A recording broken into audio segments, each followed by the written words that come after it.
The road to growth, success of an entrepreneur. We've raised the bar. Learn firsthand from successful business owners and create your own path to success. I'm going to show you how great I am. It's time to hit the road to growth with team lead of the Enriquez Group, Realtor Vinny.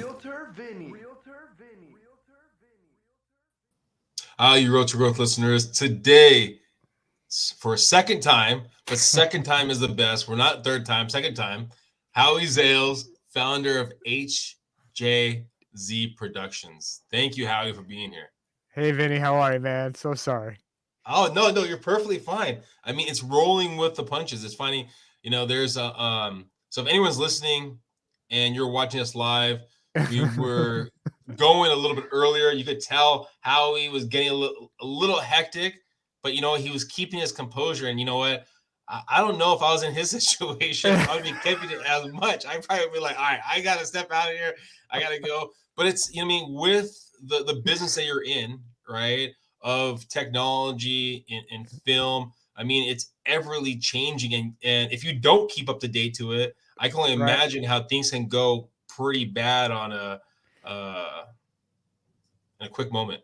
Well, to your point, you know, we were, my team was doing a live stream simultaneous to us talking, and they were having a problem. So he was kind of freaking out and the client was kind of freaking out, but I just stayed calm and I went through my, you know, in my brain, the protocols of what to do and said, did you do this? And they said, oops. So we figured out what the problem was, which was something really crazy and simple, and it was an easy fix. So it's just staying calm and knowing what has to get done. It's kind of like almost like the system, like yes, technology might change, but the system's always going to be kind of similar, I guess. Yep, exactly. Do you, so, I mean, your background of having other people be in front of camera and now yourself being in front of camera, I mean, were you like that at a young age? Did you have a camcorder? Were you trying to get people out there? Who were you at a young age, Howie? Yeah, no, never in front of the camera. I you know, growing up, my love was sports and playing sports. I knew I wanted to do, and I didn't love school, but I love sports. And then in high school, I needed an elective, and there was a TV production class that there was a trip to NBC studios and a tour of NBC studios and to watch a TV show being taped. And I said, well, how bad could that be, right? So I took that class, fell in love with TV, and I knew I had to combine sports and television as my career. So in high school, that's kind of when you kind of found your way of going. Did you think that you're going to take it to the next level in sports? I know a lot of young athletes have kind of high aspirations, and it takes a little bit of time, some people later than others, to find out that's not going to happen. Did you know at a young age that you weren't going to make it to the next level? I was doing everything possible to try to make it to the next level, but then reality set in, you know, senior year, high school and stuff like that. And I knew I wasn't going to go any further.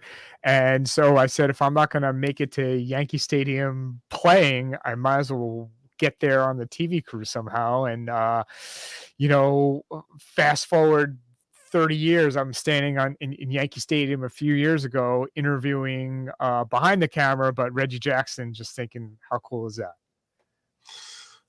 Now, at the time when you fell in love with kind of production and filming, probably a little bit different than what it is today. Everyone could be basically a videographer. Everyone can be a photographer because the phones that we have today were probably, I mean, similar quality, maybe not at that level, but you're pretty good what you have in your pocket right now.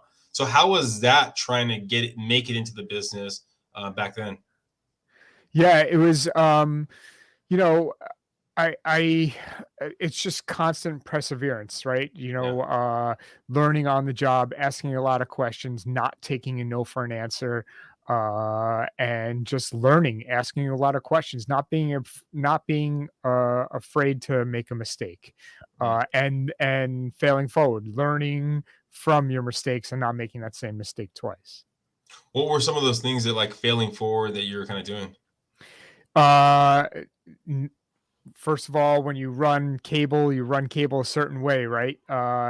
to a TV truck, running cable backwards. You do that one time and one time only. You never make that mistake again because it sets everything behind.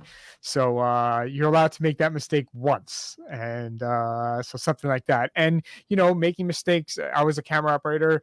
So making mistakes behind the camera, not paying attention, and if you show up unprepared or not prepared to do whatever broadcast you're doing, that doesn't happen too often, because then you don't get called back. You're only as good as your last performance. So having that fear in the back of your mind, it makes you show up 100% each time. So when you were a camera operator, right? Was it by job, or were you under like a contractor, and then each job kind of brought your team onto it, or how are you getting paid at that time as a camera operator? Oh, good question. When I first started out as an independent contractor, so just to myself, then we started a company, and as time went by, then they would pay my company, because not only am I a camera operator, but my first business, HJZ Productions, we hire TV crews to do sports and entertainment events. So camera people, audio people, replay people, utilities, things like that. Is there, and I don't know if you recall, was there a high startup cost to buy all the equipment when you're kind of a freelancer and starting your own company? So there's two different types of freelancers. There's like an owner operator, which is a camera person, or an audio person, which owns their own camera or their own audio equipment. Then there's just like the regular freelancer that does sports and entertainment events, where you just show up and all of the equipment is there on a big TV truck. So you don't have to own the equipment to necessarily do that job. So when you were the original freelancer, did you not own the equipment, I'm guessing? When I first started out, no, but Okay. then just to branch out and have more, eggs in my basket, I did invest in equipment and did own equipment for a long period of time. Because what I would do is I had cameras and lights and audio, so I would show up on an NFL game with all of the equipment, and I was the camera person doing the interviews of the players, a few days before the game. Then a few days, like during the nighttime before the game, I'd go out and shoot scenics of the town we were in for commercial breaks and things like that. And then the day of the game, I'd have one of the TV truck cameras, and I'd be running a camera on the sideline. So I kind of did double duty. Was it scary when you started putting like more skin in the game of actually buying this equipment, saving the money and buying it? I mean, was it scary going that route? Oh yeah, because that becomes somewhat of a focus, right? Because you've invested money in all this equipment. Now you got to go out and sell it, right? You got to sell yourself to use the equipment to pay it back, because TV equipment's not cheap. So how were you selling yourself at that time? I mean, how old were you, I guess, or how new were you in the business? Let's see, between 25 and 28, just selling myself word of mouth, and showing up and doing 110% job, making sure that every time I show up 100% and ready to do the job. And I don't just show up from the neck down. You know what I mean? That's what I tell people today. Don't just show up from the neck down. Show up with, input as part of the production. And I would think, I mean, each person that's running the show, right, has a different perception. Because it's probably more so for I guess for movies, when you hear producers talking about, or directors talking about the idea of, I'm taking control. Other ones want the feedback. Same thing with leaders. Some people want the feedback. Some people want to basically take over. So how do you kind of understand, or how did you understand of how much feedback to give and not give based off of the job that you're on? How much feedback? Yeah, I mean, because each person probably wants something different. Some want the feedback, some don't, I guess. Yeah, well, in TV sports, you get immediate feedback. So, and that can come a few different ways. So the first way, if you mess up, you get yelled at instantaneously immediately by the director. People at home might not even know there's a mess up, but if you mess up, you get yelled at right away. If you do a good job, they may say, hey, great job, camera, whatever, or your name, or they use your replay. And right, and so it's great to have your replay used to help continue to tell the story. And another way is when they go to commercial break or during halftime or post game, they have what is called like the highlight reel or the sizzle reel, whatever you want to call it, and the rollout, and your footage could be used in that as well. And that's another way to get feedback, positive feedback, that your footage was used. So you're getting the positive feedback, I guess, building the relationships, and then is it, I mean, like you said, word of mouth on the businesses? Is it putting bids out there? Is it taking people out to lunch, dinner? I mean, what was the process of getting more business and actually bringing more people onto your team? Yeah, I mean, when I was just a camera operator in our business, it was word of mouth. It was showing up and doing a good job, getting people to take a chance on us. And now it's like, and that's before social media was even like used, right? So now a lot of it is social media based, having a reel of what you've done. A lot now. Our sales is all based on getting leads, connecting with people, talking to people, showing them our deck, showing them our reel, and then showing them and explaining why they should use our company. Do you think it was harder getting business back then without technology, or harder now with maybe what seems more competition? Good question. Well, I guess it's two different businesses, and right now our second business, Viridity Entertainment Services, which is like a live stream hybrid production business, we sell bigger ticket items, so it is a little bit more difficult because people are spending a lot of money on these productions. So getting them to see the benefit of using our company is the trick. With your sales and kind of selling, because you brought up the idea of selling yourself, selling your business on your platform. I mean, what's your process like in selling? Are you still doing the day-to-day selling, or do you have someone on your team now that's doing that? No, I still do it. And I never thought of myself as a salesperson until I read Grant Cardone's book, Sell or Be Sold. And I never realized that everything you do in life is a sale, right? You're selling to your family, to your wife, to your husband, boyfriend, whatever, your partner, and you're selling in business. And so, and I have a certain process that I go through, and I don't want to come off, quote, too salesy, but I want to come off as professional and someone that follows through, so someone doesn't even know they're being sold. So the if let's say you're trying to find a new client right now, what would be your process like of, like you said, them not knowing they're being sold? Right. So, or making connections on LinkedIn, showing them, connecting with them, showing them that we have possibly a personal connection, whether it be through business or personally, letting them know that we pride ourselves on it, that we're a small business. And then as the face of the company, I'm involved in every step of the production, from beginning to end, no matter what the process is. And then if you deal with billing and invoicing, you deal with one person. If you deal with our HR, it's another person, right? And we're a small company. So, and then we also pride ourselves that we have a team of like 5 or 6 people that are involved in all of our productions that have at least 20 to 25 years worth of experience in the broadcast industry.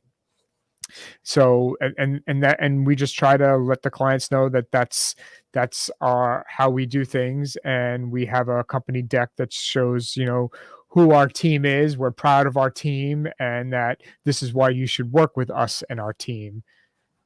Things like that. How do you deal with the rejection? Because I'm guessing not everyone that you reach out to, especially on LinkedIn. We send out more estimates than you can possibly imagine. You know what? if you think about everything that gets rejected, then that's all you're going to think about. You got to stay positive. Every, every rejected estimate is just a little, dodge here, weave there, just to get to the next level. Was there, and it doesn't sound like, at least hearing your story, that there was ever a time that you really worked in the corporate world or got a steady paycheck that wasn't really Never. So have you ever thought about it throughout your career and the down moments? Actually, I shot news for a year and a half at a NBC affiliate where I was an employee. And that's it. And that was the first 2 years of my career. No, I've never thought about it. No. What about in, like, I mean, 'cause I'm guessing there had to be some kind of low moments where the paychecks weren't as high as you were needing or hoping for. I mean, were there ever times where got frustrated, thought about changing paths, or was it always, I know what I'm going to do, I'm going to keep going forward? Well, the scariest point was leaving that news job, deciding to go full-time freelance. And so that was 1998, 99-ish. And I think it was like January of whatever year it was going to be. And I had 15 days lined up. I'm like, wow, this is a great start to my full-time freelance career. No sooner did I give 2 weeks notice to my job, all 15 days disappeared. Oh, wow. I was mortified. But if I would have let it get me down, then, that's the path I would have went down, right? The negativity. I just stayed positive and the jobs kept coming. I knew I needed a certain amount of jobs per month to make ends meet. And, they just kept coming because I just kept showing up and doing the job that I only know how to do. You make it sound very easy of just staying positive. And I think people when they're in a bad situation, it can be tough for them to stay positive. What's your process like, or what did you go through to allow yourself to just stay positive? Yeah. Well, I try to eat right, eat healthy, work out every day. And don't get me wrong, I get frustrated like no end sometimes, but having that daily workout to totally get your mind off things, and knowing that being, having health and family and friends is far more important than anything, especially work related, is, what keeps me grounded. The mindset that you have of kind of like the affirmations, the positivity, things like that, was that something that was instilled in you at a young age, or is that something you kind of learned over the years? I think it's part of my personality. Two, it's definitely it was instilled with me. I read a lot, and listen to books on tape a lot, I should say. And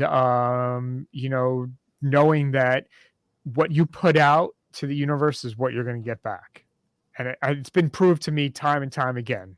Yeah, no, it makes sense. If you talking about kind of what are you putting out, where do you see yourself, let's say in 5 years, or where do you see your company in 5 years? Yeah, we hope to be scaling, and COVID set us back like everybody else a bit, and we're recovering now, and we're just trying to just each day, one day at a time, take it to the next level, one client at a time, one job by a time. And we just we just want to scale it to the next level. You brought up the idea of streaming, right? And I know you said COVID had kind of affected you. Has it affected you? I mean, I guess in the streaming part of it, I would think in a positive way, because it seems like more things are being streamed. Or yeah. Okay. The streaming business like took off during COVID, and will only continue, because I think it's the wave of the future. How things are going to get done, whether it's sporting events, talk shows, concerts, it's the wave of the future. It's where it's going, because it's cheaper than doing broadcast television. Yeah, no, it makes sense. I mean, if you were talking to a young camera guy, or maybe you as a young camera guy, what is there advice that you would give yourself, or maybe that young? Yeah, I just actually spoke at the college I went to not long ago, and I one bit of advice I told them, because with this whole streaming thing, I've had to learn a lot about the internet, and I told everyone, that TV and the internet and web and streaming, it's all intertwined now. It's all kind of one and the same. So I would take like a lot of, whether it's IT courses, networking courses, internet courses, learning how the internet works from an IT technical standpoint, because we're just in the infancy of it. Do you think the way you would have gone through your career to get to where you are would have changed a lot, a little bit, if it was done today compared to when you did it? Ooh, good question. Sports when I was younger was my goal, so that's what I was striving for. So I'd say probably not. Okay. Is the way sports are being filmed kind of very similar to where they were before? Oh yes, how they're being covered. Yes. Okay. It's only going to increase with the world of streaming, because more things will be covered now, let's say like smaller track and field events that don't have the money for broadcast TV. But if it costs a third of the price to stream it, then that can, there's an avenue for it now that didn't exist prior to. Makes sense. I mean, if someone's listening right now and they're looking to get more eyes on their platform, on their business, on whatever it might be, what's the best way for them to hear more about what you guys offer and kind of see if it might be a good fit for them? What's the best way? Yeah, my website, howiezales.com. All of our companies are listed there. Also at Howard Zales on LinkedIn, Howie Zales on Instagram. Perfect. Any last words that you might have for maybe anyone listening, or just kind of thinking about? Yeah. Absolutely. Trust your gut. Don't take no for an answer. And, just whatever it is in your mind that you want to strive for, do it. Go for it. Well, I appreciate you being here, Howie. We had a couple of hiccups before we started getting going, but you know what? Everything happens for a reason, and I think this happened for a reason. So anyone listening right now, if you love sports, if you love whatever it might be, maybe at the earliest point, it might not be what you're going to get yourself into, but be open. Find that new love, find that new passion, find that new thing Absolutely. that can help you get that same level of happiness. Thanks, guys. Please subscribe, please share, and go find Howie. Everyone.